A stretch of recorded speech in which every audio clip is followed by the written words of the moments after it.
नमस्कार दोस्तों, स्वागत है आप सबका डेली निफ्टी एनालिसिस पर। मेरा नाम है चिराग और पिछले वीडियो में हमने निफ्टी के 3 आवर चार्ट में समझा था। यहाँ से जो है डिक्लाइन, इसको हम ए मान रहे थे। ये एक डबल जिगजैग करेक्शन यहाँ से लेके यहाँ तक, ये इरेगुलर वेव बी मान रहे थे और वेव सी के लिए हमने प्रोजेक्शन रेंज निकाली थी, राइट। अब इस रेंज में जनरली जो है 1 2 3 4 5 इम्पल्सिव वेव सी जो है वो शार्प एंड स्टीप आ जाना चाहिए, लेकिन यहाँ पे ये एक ही बार शार्प डिक्लाइन आया है। बाकी टाइम पे ये यहाँ पे साइडवेज ट्रेड कर रहा है। आज भी अगर आप देखें तो गैप डाउन ओपनिंग होने के बाद ये कंटिन्यू नहीं कर रहा है, साइडवेज हो रहा है, राइट। तो ये बहुत टाइम स्पेंड कर रहा है और इसका डिक्लाइन का अगर हम यहाँ पर काउंटिंग भी देखें तो ये 1 2 3 4 और फिफ्थ का प्रोजेक्शन तो ऑलरेडी यहाँ पे अचीव हो चुका है और ये 100% से काफ़ी ऊपर भी आ रहा है। इस डिक्लाइन को हमने स्मॉलर टाइम फ्रेम में भी देखा था, वहाँ पे भी हमें क्लियर नहीं लग रहा था। ये 1 2 और 3 तक सही है, 4 भी कंसिडर कर सकते हैं, लेकिन फिफ्थ में जो पैटर्न है वो फिर से यहाँ पे कन्विंसिंग हमें नहीं लग रही थी, राइट। फिफ्थ में या तो 1 2 3 4 5 होता है या तो फिर A B C A B C A B C A B C और ए बी सी, इस तरीके से एंडिंग डायगोनल होता है, राइट। तो अभी के लिए यहाँ पे दोनों में से एक भी हमें कल के वीडियो में नहीं लग रहा था। आज डिक्लाइन के बाद अगर हम देखने की कोशिश करें तो यहाँ से जो फिफ्थ है उसका प्रोजेक्शन अगर हम निकालते हैं तो ये 38 और 61% ये जो है लो के नीचे आना चाहिए, तो वो ऑलरेडी आ चुका है। 61% भी अचीव हो चुका है और मैक्सिमम 100% प्रोजेक्शन आ रहा है 21,583, राइट। तो इस रेंज में जो है वेव 5 कंप्लीट हो सकता है। अब उस रेंज में तो आ गया है, लेकिन पैटर्न अगर हम देखें तो ये इम्पल्सिव तो नहीं लग रहा है, राइट। तो दूसरी पैटर्न वेव 5 में क्या होती है, एंडिंग डायगोनल। तो एंडिंग डायगोनल में हो सकता है कि ये फर्स्ट एबीसी, सेकंड एबीसी और ये थर्ड एबीसी प्रोग्रेस में है, उसके बाद फोर्थ और फिफ्थ एबीसी, इस तरीके से पॉसिबल है कि एक एंडिंग डायगोनल पैटर्न बन सकती है, राइट। जो यहाँ पे कंप्लीट होने के बाद ये यहाँ से जो इम्पल्स शुरू हुआ है वो कंप्लीट हो सकता है, ये एक पॉसिबिलिटी बन सकती है। बाकी ये जो है अगर ये डिक्लाइन पूरा करेक्टिव ही है, जो हम मान रहे हैं कि ये इम्पल्सिव सी का डिक्लाइन है और ऐसा ना हो, और अगर ये मान लीजिए कि ये ए बी सी फिर लिंक वेव एक्स और फिर से ए बी सी, इस तरीके से अगर ये एक डबल जिगजैग करेक्शन है तो यहाँ से फिर से बाउंस जो है हमें हाई के ऊपर देखने को मिल सकता है।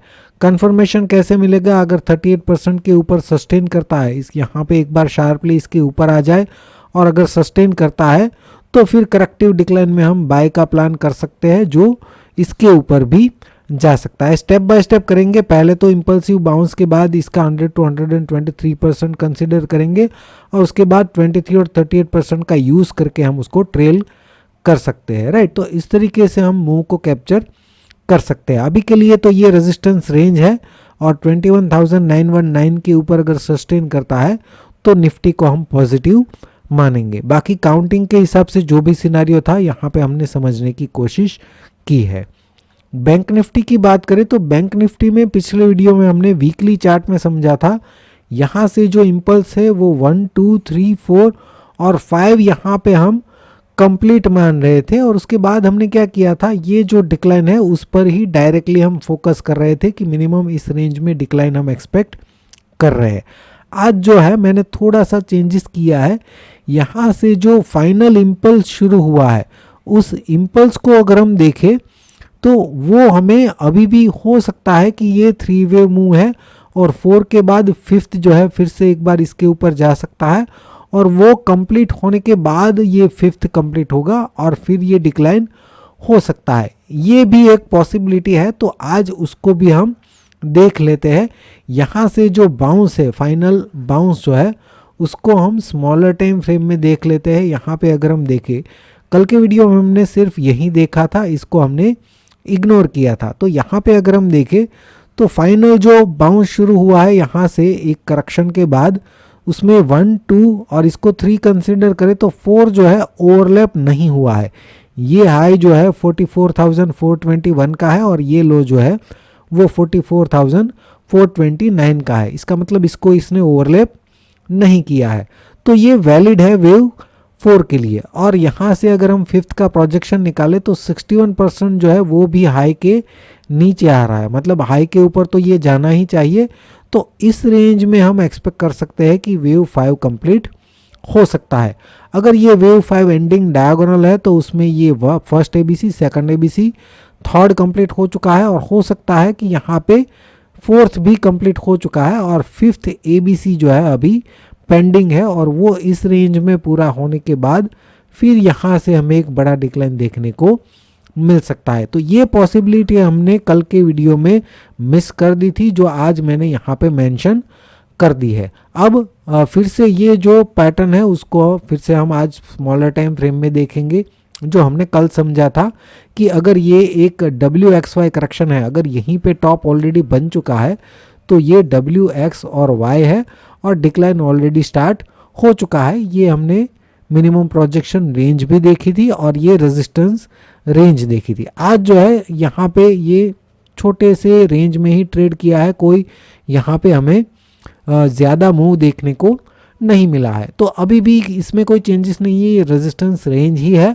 अगर इसके ऊपर ट्रेड करने लगता है तो जो हमने पॉसिबिलिटी देखी है 5th एबीसी की, वो यहाँ पे पॉसिबल है कि हमें एक 5th एबीसी इस रेंज में मिल जाए, और यहाँ से फिर से हम एक डिक्लाइन एक्सपेक्ट कर सकते हैं, राइट। अभी हम क्या करेंगे, यहाँ पे हमने दोनों सिनारियो समझ लिए हैं। अब इस डिक्लाइन पे फोकस करते हैं। इसको अगर हम स्मॉलर टाइम फ्रेम में समझे तो यहाँ पे जैसा हमने कल भी डिस्कस किया था कि ये पैटर्न में थोड़ा सा हमें डाउट है, हमने यहाँ तक इम्पल्स कंसिडर किया था, और यहाँ पे एक बड़ा सा इरेगुलर करेक्शन बन सकता है जो अभी भी इसमें रेजिस्टेंस रेंज की तरह काम कर सकता है, राइट। इसके ऊपर ट्रेड करता है तो ही पॉजिटिव है, और ये हाई के ऊपर जा सकता है, जो हमने आज पॉसिबिलिटी डिस्कस ऑलरेडी कर दी है। अब स्मॉलर टाइम फ्रेम में आज का जो पैटर्न है यहाँ पे साइडवेज रहा, तो हो सकता है कि ये जो पैटर्न है वो करेक्टिव है, राइट।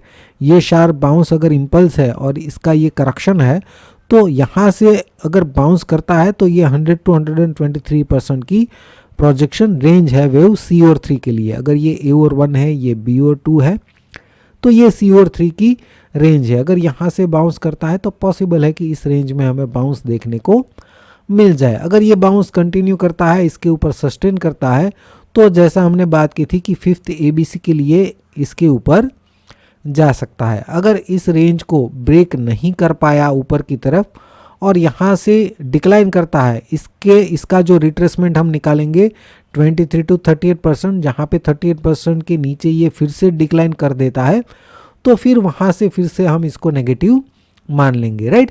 तो सिनारियो हमने समझ लिया है। इस रेंज को ये कॉन्फिडेंटली ब्रेक करता है, इसके ऊपर सस्टेन करता है, तो फिर इस रेंज में ये एक आखिरी बाउंस करेगा। और अगर यहाँ पे बाउंस करने के बाद 38% इसका जो बनेगा उसके नीचे आ जाता है, तो फिर से इसको हम नेगेटिव मान लेंगे, तो वहाँ से शॉर्ट का प्लान करेंगे। उस केस में यहाँ से डिक्लाइन शार्प होना चाहिए, जो अब तक नहीं हुआ है, राइट। अगर यहाँ से डिक्लाइन होता है तो, राइट। तो सारे सिनारियो हमने समझ लिए हैं फ्रेंड्स। वीडियो अगर अच्छा लगा है तो लाइक और शेयर ज़रूर कीजिए, और अगर चैनल पर नए हैं तो ऐसे आपको इन्फॉर्मेटिव वीडियोस मिल जाएंगे इस चैनल पर, तो चैनल को सब्सक्राइब ज़रूर कर ले। वीडियो देखने के लिए आपका बहुत बहुत शुक्रिया, धन्यवाद।